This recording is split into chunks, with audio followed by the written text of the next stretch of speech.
పెద్ద lift irrigation project కాళేశ్వరంలో కష్టపడ్డ ప్రతి కార్మికుడు కావచ్చు, అట్లాగే లక్షలాది ఎకరాల్లో పంట పండి ఇవాళ భారతదేశంలోనే నెంబర్ 1గా తెలంగాణ నిలబెట్టిన ప్రతి రైతు ఇవాళ గెలిచిండు.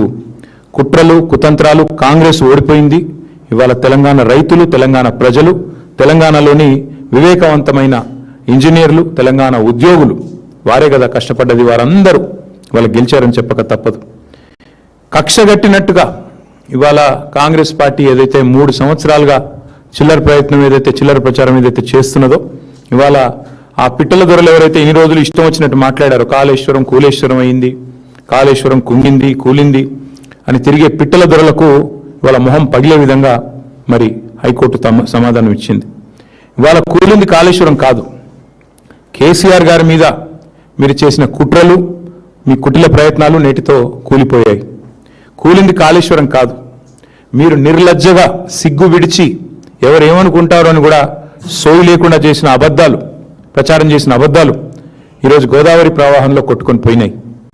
కూలింది కాళేశ్వరం కాదు, కూలింది ఇన్ని రోజులు మీరు మోసపూరిత గారడి ఏదైతే చేశారో అది కూలింది.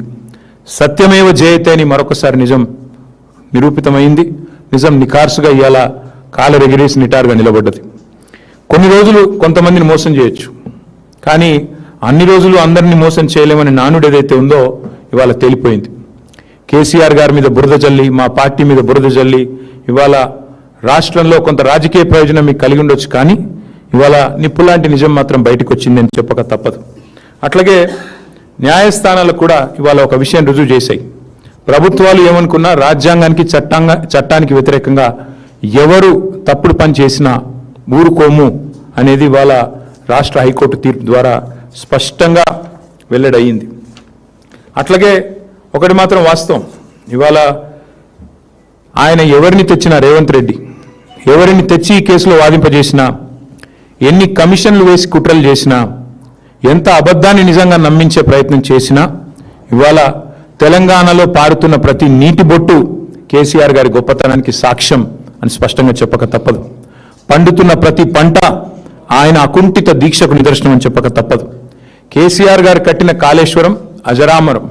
తప్పకుండా ఇది భూమి ఉన్నంత కాలం, తెలంగాణ రాష్ట్రం ఉన్నంత కాలం, భూమి ఉన్నంత కాలం ప్రాజెక్టు ఉంటుంది. ఈ గోదావరిలో ఈ గోదావరి నది ఈ భూమి మీద పారినంత కాలం ఆయన చరిత్రను, కాళేశ్వరం ప్రాజెక్టు చరిత్రను నీలాంటి అంగుష్ట మాత్రులు మాత్రం ఎన్నడూ తాకను కూడా తాకలేరని చెప్పి కూడా నేను ఈ రాష్ట్ర ముఖ్యమంత్రికి చెప్తా ఉన్నా. మేము మొదటి నుండే చెప్తా వచ్చాం, ఈరోజు కాదు. ఈ పీసీ ఘోష్ కమిషన్ రిపోర్ట్ ఏదో ఇచ్చింది అని చెప్పినాడే నేను చెప్పాను, మా పార్టీ తరఫునే చెప్పాను. ఇది పీసీ ఘోష్ కమిషన్ కాదు, పీసీసీ నివేదిక అని ఆ రోజే చెప్పాను. ఇవాళ అది అక్షర సత్యం అని చెప్పి తేలిపోయింది హైకోర్టు తీర్పుతో. వాస్తవం ఏంటి? కని విని ఎరగని గోదావరిలో ప్రవాహం వస్తే, వరదలు వస్తే 28 లక్షల క్యూసెక్కులు వచ్చినా, మొత్తం మేడిగడ్డ బరాజు మీద నుంచి నీళ్లు ఫీట్ల ఎత్తున పోయినా తట్టుకొని నిటారుగా నిలబడ్డది మేడిగడ్డ. వాస్తవం అది. కానీ ఇవాళ ఇష్టం వచ్చిన మాటలు, ఇష్టం వచ్చిన ప్రచారాలు, కాళేశ్వరం కూలేశ్వరం అయిపోయిందని, 1,00,000 కోట్లు కొట్టుకొని పోయాయని ఇద్దరు, నేను ఒక్కరిని అనట్లేదు, ఇందులో ఇద్దరిని అంటా ఉన్నా, అటు కాంగ్రెస్ ఇటు బీజేపీ సిగ్గు విడిచి, కేంద్ర మంత్రి స్వయంగా సిగ్గు లేకుండా పక్కనున్నవారు ఒప్పందిస్తే నోటికొచ్చినట్టు జలవనరుల మంత్రి మాట్లాడినారు మొన్న పార్లమెంట్లో. వెంటనే మా సురేష్ రెడ్డి గారు సమాధానం చెప్పారనుకోండి, బట్ ఆయన కూడా అంతే మాట. అట్లాగే ఇక్కడ ముఖ్యమంత్రి నుంచి మొదలు పెడితే గ్రామీణ స్థాయిలో ఉండే కాంగ్రెస్ కార్యకర్త దాకా ఒకటే మాట, పాడిందే పాటరా అన్నట్టు ఒకటే మాట, ఒకటే సొల్లుపురాణం.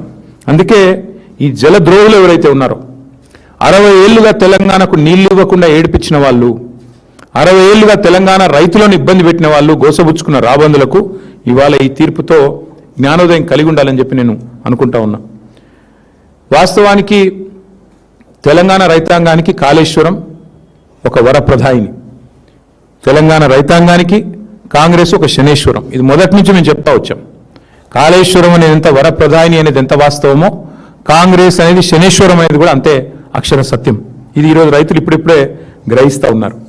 అట్లాగే మరిగా ప్రాజెక్టులు కట్టడమే నేరం, తెలంగాణకు నీళ్లు తేవడమే నేరం అన్నట్టుగా ఇవాళ మా మీద చేసిన కుట్రలు. వాస్తవానికి జరిగింది ఏంటండి? జరిగిన ఖర్చు మేము దిగిపోయే నాటికి ఒకసారి కాదు పలుమార్లు చెప్పాం. జరిగిన ఖర్చే 94,000 కోట్లు.